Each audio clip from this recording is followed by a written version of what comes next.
আপনারা দেখছেন number 1 news channel আর আজ তাক বাংলা, সর্বদা সত্যতা তুলে ধরে মানুষের কণ্ঠস্বর হয়ে।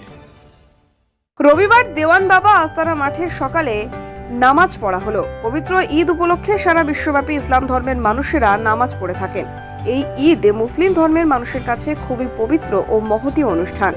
দেওয়ান বাবা আস্তানা মাঠে ও ঈদগাজিকে সোমবার সকালে কয়েক হাজার ধর্মপ্রাণ মুসলিম মানুষ এসে নামাজ পড়েন। সারিবদ্ধভাবে তারা সমবেত হয়, যাতে কোনো অপ্রীতিকর ঘটনা না ঘটে তাই নামাজ পড়ার সময় পুলিশের পাহারার ব্যবস্থা ছিল। নামাজ পড়ার পরে সকলকে আলিঙ্গন করে শুভেচ্ছা বিনিময় করেন। শুভেচ্ছা বিনিময়ের সময় শুধু ইসলাম ধর্ম নয়, পাশাপাশি হিন্দু ধর্মের মানুষদের সঙ্গেও তারা আলিঙ্গনবদ্ধ হয়ে শুভেচ্ছা বিনিময় করেন। এই ঈদ আসলে ইসলাম ধর্মের মানুষের কাছে মিলনের উৎসব, দানের উৎসব। ব্যুরো রিপোর্ট, আর আজ তাক নিউজ।